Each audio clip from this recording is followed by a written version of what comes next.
Hope you have a good lawyer, my ex-wife said, after showing up at court pregnant, demanding my house, custody, and support. Then, DNA results hit the judge's desk and her entire plan collapsed publicly, while the whole courtroom watched her meltdown in real time. Hey Reddit, thought my divorce was going to be quick and clean. Turns out my ex had other plans, and she came with a fake belly, lies, and a courtroom twist I never saw coming. Let me take it from the start. My name's Jason Holt, 34, born and raised in Ohio, work in commercial construction project management. I've been married once, no kids, thought I had my life lined up pretty solid. I met Marissa Kane in college when I was 25. She was 23. We dated 2 years, got married, bought a house, the whole deal. First few years were fine, good even, but the last couple? Completely flat. We separated 8 months ago, divorce papers moving slow but steady. It was supposed to be simple. Fast forward to the courthouse, a gray Monday morning. I'm sitting there in the waiting area outside courtroom 3B with my lawyer, Charles Whitman. The place looked like every courthouse you've seen in movies. I had a folder in my lap with all the divorce paperwork, everything neat, signed, and agreed on. This hearing was supposed to be the final stamp. No surprises. I'd keep the house because it was in my name. She'd keep her car and whatever furniture she bought. No spousal support, no kids involved. Clean break.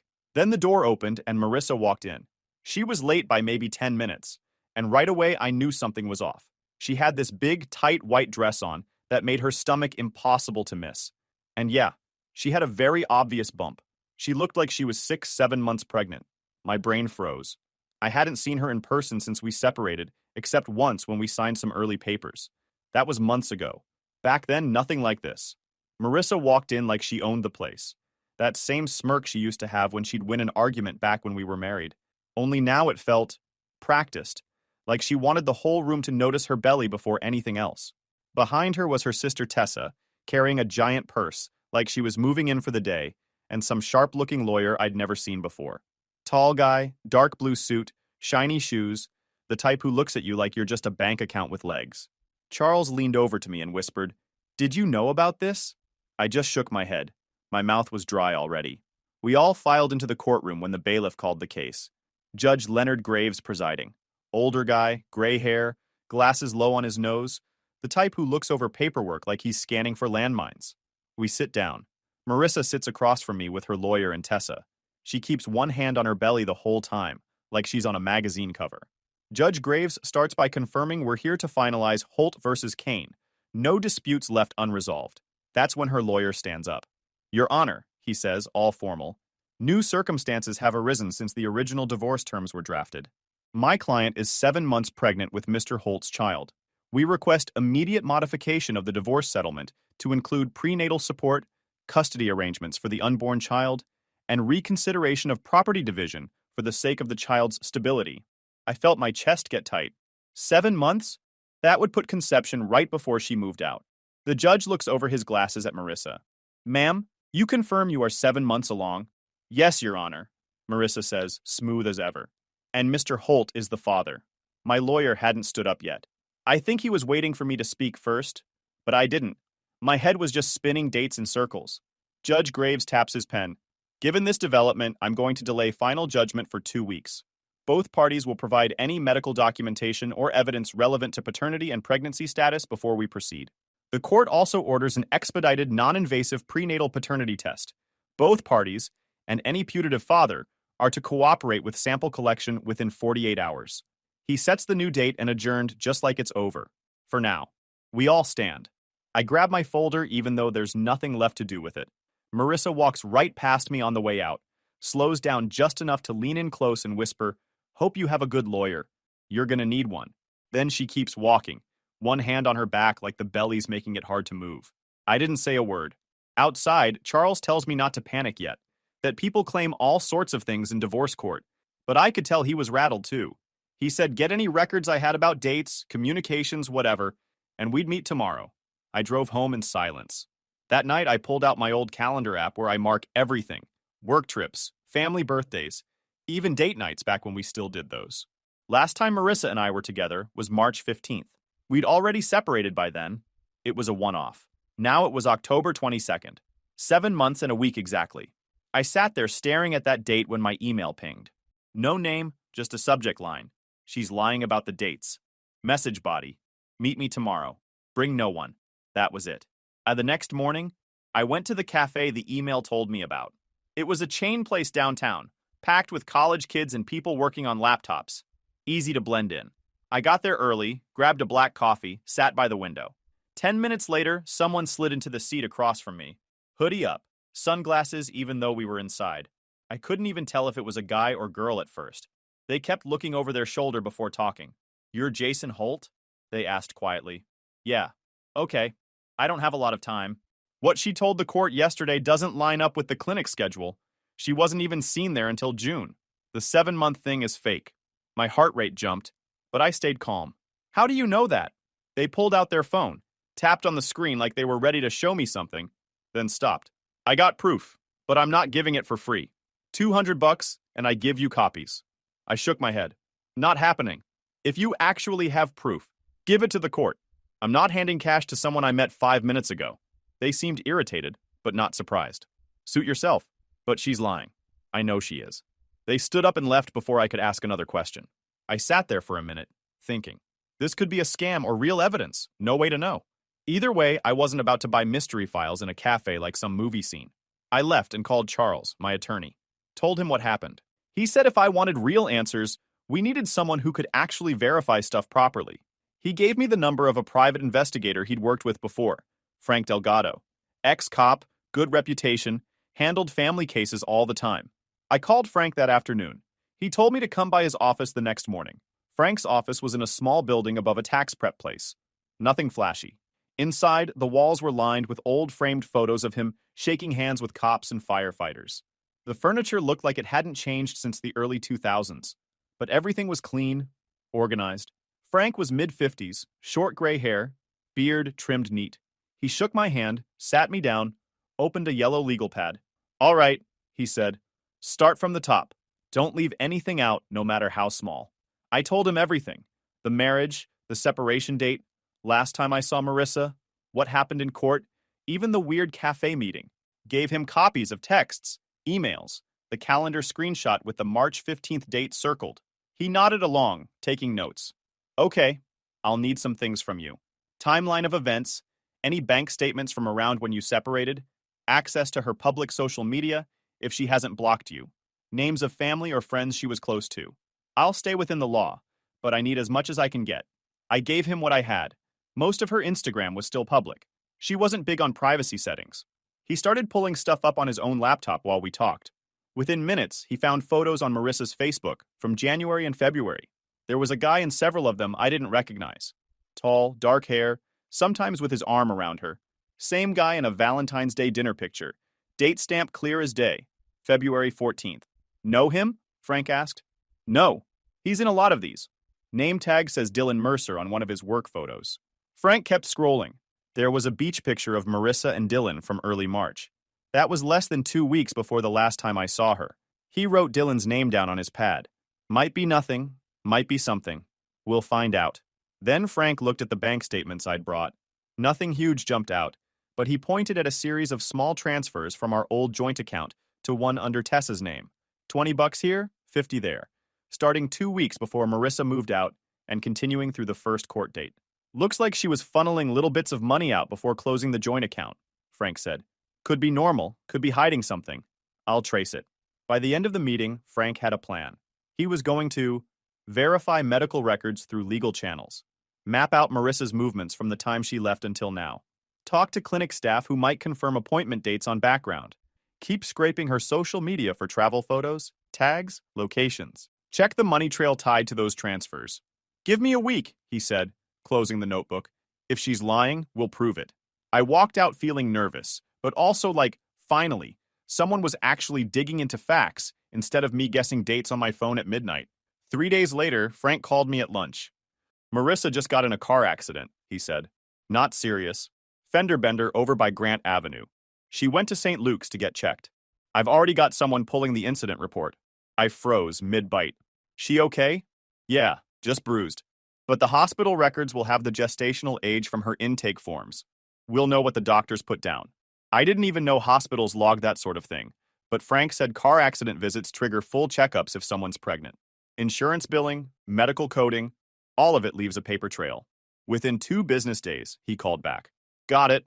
The ER file says 21 weeks pregnant, not 7 months. Big difference. Charles had already secured a short-fuse court order compelling St. Luke's to produce the ER intake note, so the record came in through the court within 48 hours. I wrote the number down on a notepad. 21 weeks meant roughly 5 months. So either the hospital was wrong, or she was. Before I could even process it, another email landed in my inbox. Same anonymous sender as before. No subject line this time. Just one attachment, a screenshot of an ultrasound file. The message read, "She used this in court. Check the file info, it's not hers." I opened the screenshot. It showed the properties window for a PDF, creation date, author name, clinic watermark. The author name didn't match Marissa or her doctor.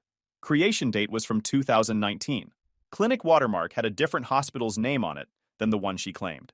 The anonymous sender followed up 5 minutes later. It belongs to someone else.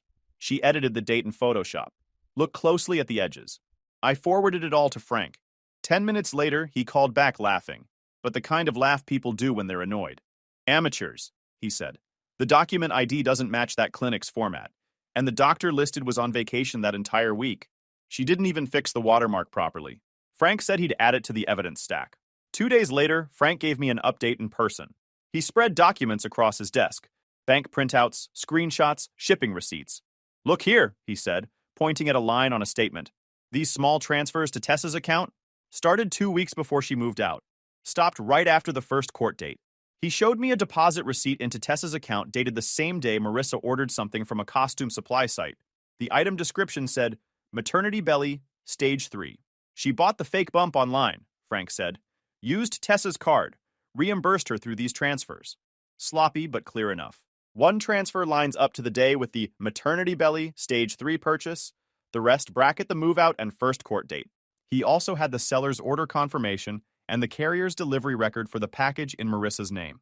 Business records we obtained using the transaction details and a narrowly tailored request. I asked if this was all legally usable. He said yes.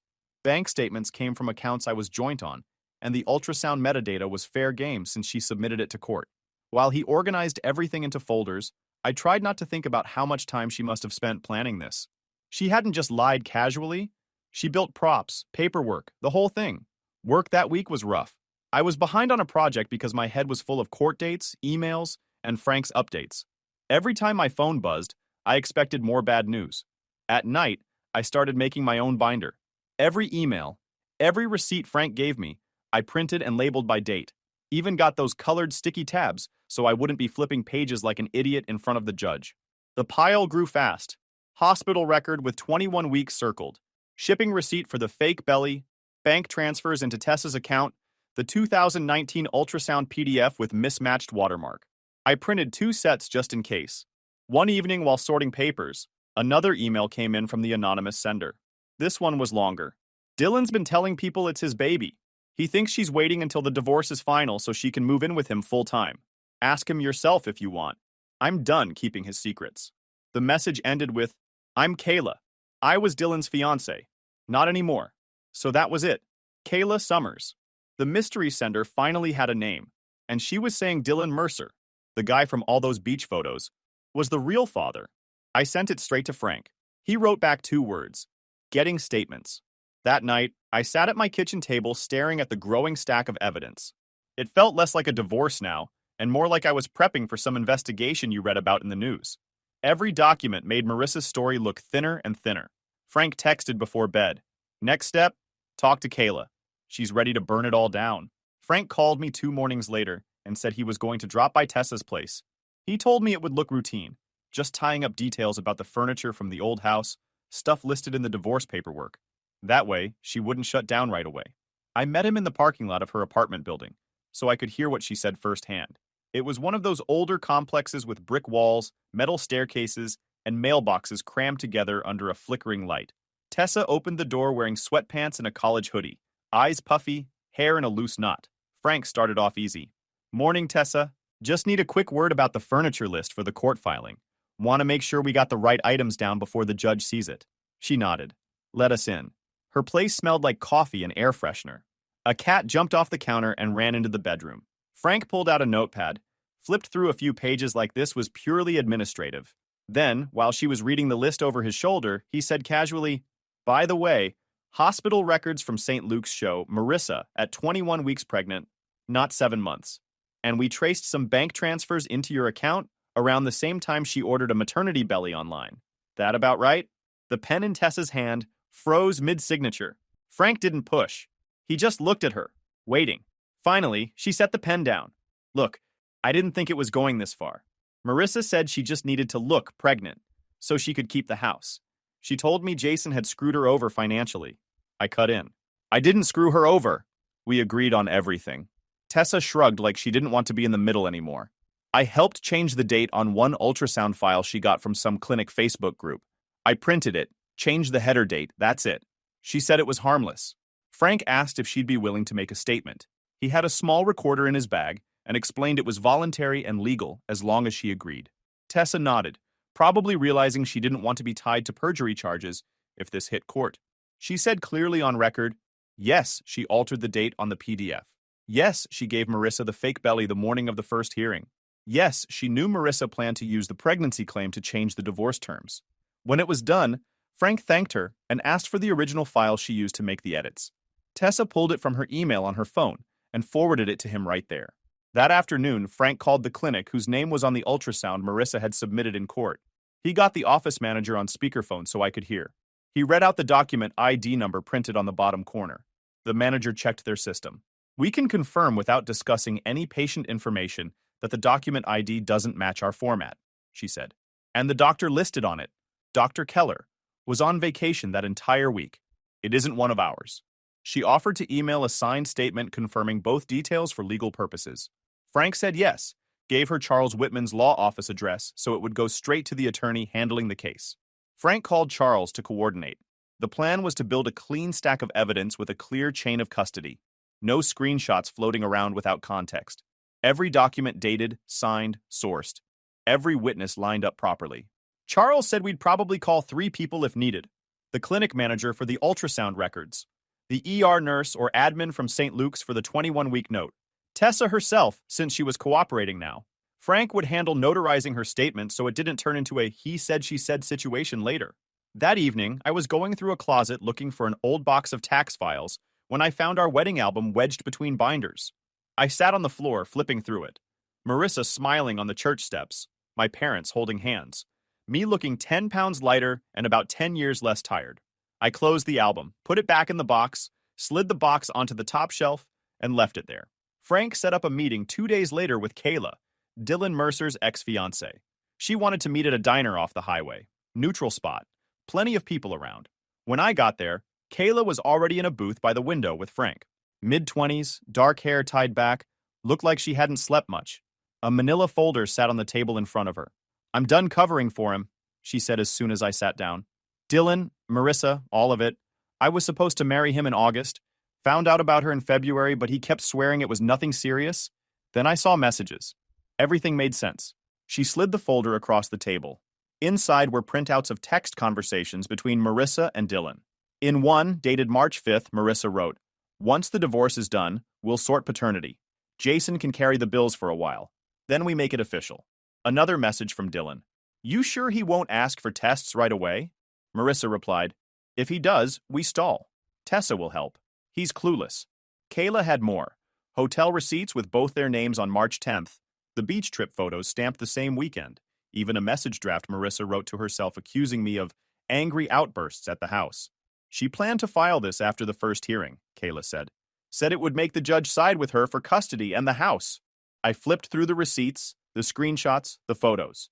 Dates all lined up with what Frank had already found. "Why give this to us?" Frank asked. Kayla shrugged. "Because I was about to marry a liar who got another woman pregnant while cheating with her on me.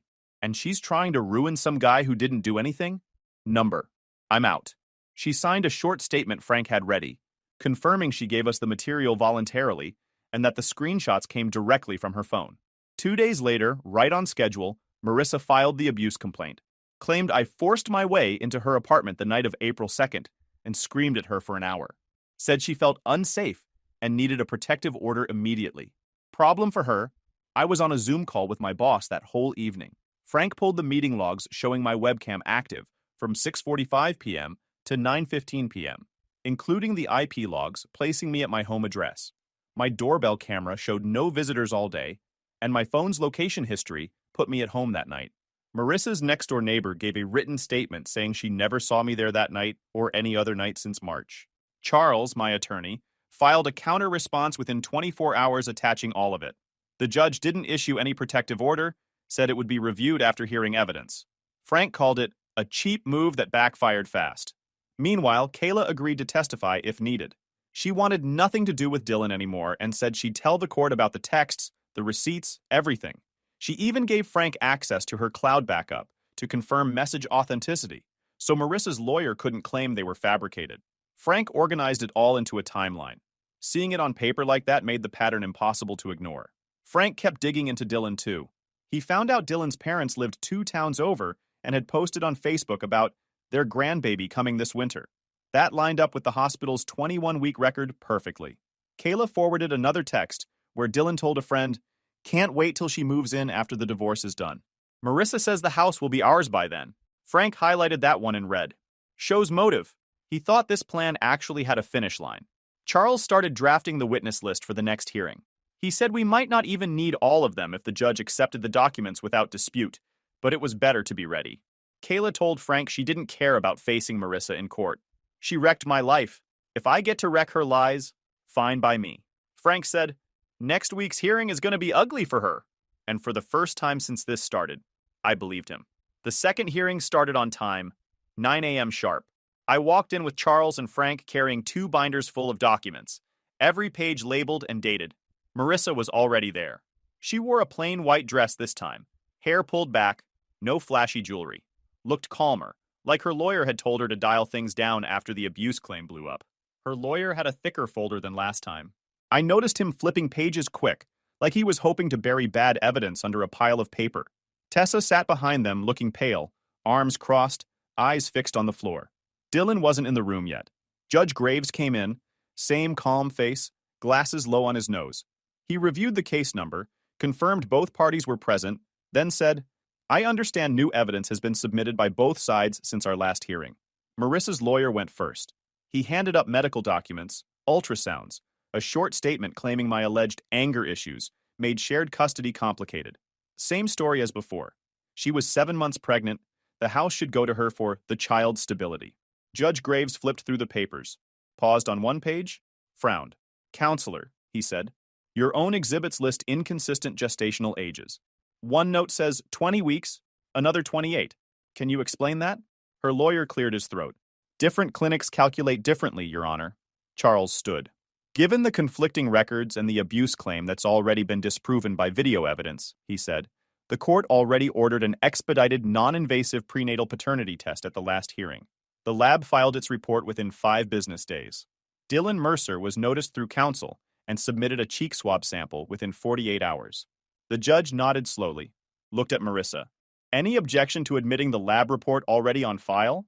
She whispered with her lawyer for a moment, then shook her head. "Very well," the judge said. He signaled to the clerk, who handed up the sealed envelope from the court file. He broke the seal, read silently, and set it aside for the moment. "We'll take brief testimony before I read findings into the record." Just before testimony began, the courtroom doors opened, and Dylan walked in with Kayla right behind him, both of them arriving together after being prepped by counsel. Dylan looked nervous, kept adjusting his jacket sleeves. Kayla looked like she was there to watch the world burn. They spoke to Charles and Frank for 5 minutes in the hallway. Then, once we were back on the record, Dylan asked to address the court. "I want to acknowledge I'm the father," he said when allowed to speak. "I have messages, photos, dates. They all match what's already been shown here. I was told she just needed financial help from her ex until after the birth. That's not true. I want my name on my kid's birth certificate when the time comes." You could feel the air shift. Even Marissa's lawyer stopped writing notes for a second. Judge Graves asked, "Do you have these messages with you?" Kayla held up a folder. "Screenshots with timestamps, Your Honor. I also have hotel receipts and social media posts from his family confirming the pregnancy timeline." The judge took the folder, skimmed the first few pages, then handed it to the clerk for copying. When court reconvened after a short break, Tessa was called under subpoena. She didn't look at Marissa once. "Yes," she said when Charles asked. I changed the ultrasound date at Marissa's request. I printed it myself. I also handed her the maternity belly she bought online. She told me it was just to make sure she kept the house. Her voice cracked near the end, but she kept talking. I didn't know about the paternity lies until later. I'm cooperating because I don't want legal trouble over something I didn't plan. Marissa sat stone-faced the whole time, arms folded tight. The judge called everyone to order, while the clerk handed him the lab report again.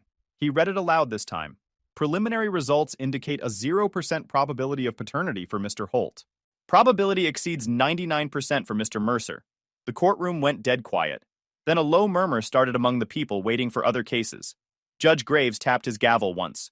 Order. This isn't a theater. Marissa's lawyer whispered to her rapidly, but she didn't respond.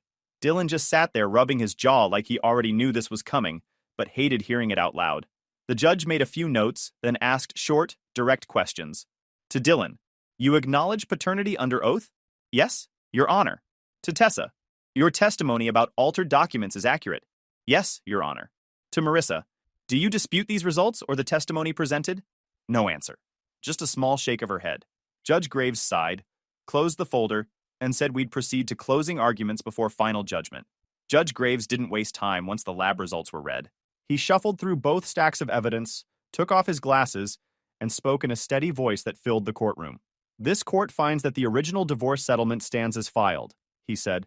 Mr. Holt retains ownership of the marital property and financial terms previously agreed upon. There will be no modifications based on claims of pregnancy or child custody involving Mr. Holt. Marissa didn't look at anyone. Her lawyer stared down at the table, flipping his pen between his fingers like he already knew what was coming next. The judge wasn't done. He turned a page. Furthermore, based on sworn testimony and documentary evidence, this court refers Ms. Kane to the district attorney's office for review of potential perjury and fraud charges relating to altered medical records, false testimony, and the knowingly false allegation of abuse. All legal costs for both parties will be the responsibility of Ms. Kane. I heard Tessa suck in a sharp breath behind her. She'd given her statement already and probably realized she was lucky not to be included in that referral. Finally, Judge Graves continued, based on the proven submission of altered documents, the knowingly false abuse allegation, and the resulting risk of further harassment, a no-contact order is granted between Ms. Kane and Mr. Holt, effective immediately. He signed the order with one firm stroke, handed it to the clerk, and that was it. Court adjourned. As people stood to leave, Dylan raised his hand slightly. Your Honor, I want to be recognized as the father moving forward. I'll file the voluntary acknowledgement of paternity after the birth, and I'm ready to follow whatever schedule the court sets. The judge nodded. That will be handled separately through family court for custody and support matters. This proceeding concerns only the divorce. Kayla walked right past Marissa without looking at her. She stopped next to me for a second. Glad it's over, she said quietly, then left the courthouse without waiting for Dylan. He stayed back, approached me near the door, hands in his jacket pockets. Jason, he said, I believed everything she told me about you. Thought you kicked her out. Left her with nothing. I didn't know until Frank showed up with the records. I'm sorry, I nodded. Your kid's yours. Handle it right. That's all on you now. He said he would, then followed Kayla out the front doors. By the next afternoon, the local news ran a short piece. Judge refers divorce case for fraud review after false paternity claims. They didn't name names, but people in town connected the dots fast. Someone on Facebook posted a picture of Marissa leaving the courthouse and tagged her old workplace. 2 days later, Frank told me her accounting firm launched an internal ethics review. Tessa's name didn't come up publicly. Charles said her cooperation and early statement would probably keep her out of criminal trouble, though she might get called as a witness if the DA filed charges against Marissa. 2 months later, I signed papers selling the old house. I didn't want to keep living in a place tied to all that drama. Bought a smaller place closer to work. 1 bedroom, quiet street. No memories attached. The no-contact order meant no calls, no texts, nothing from Marissa. She didn't try anyway. Frank said the DA had officially filed perjury charges by then, plus a count for submitting false evidence. Dylan and Marissa stayed together through all of it, at least according to what Frank heard. Their kid was born in March. I didn't follow the details. I started a weekend woodworking class that winter. Something to do with my hands besides paperwork. Built a coffee table that actually came out level, made a couple friends in the class. Normal people who didn't ask about courtrooms or DNA tests. Work got busier. I got promoted to site manager in March. Spent more time on job sites than thinking about the past year. One Saturday, while unpacking the last moving box, I found the wedding album again. Same one I'd shoved on a shelf months before. I didn't open it this time. Just put it in a storage bin with tax records and old manuals, taped the lid shut, slid it under the bed. I realized I didn't miss Marissa herself. I missed the version of her I thought was real back when we first got married. That version never existed outside my head. Last week, I stopped by Frank's office to drop off a thank you card. He waved it off like it was nothing, said, "Just another case." But I told him it wasn't to me. Charles got one too. I paid his invoice the same day. No complaints. Worth every cent. I blocked Marissa's number. Dylan's too. No reason to ever hear from either of them again. So yeah, if anyone reading this is going through something messy, document everything. Keep receipts, texts, dates. Don't yell, don't threaten, don't give anyone ammo. Facts win in the end. Took me almost a year, but it ended clean. And now I get to build something new from scratch, without lies hanging over it.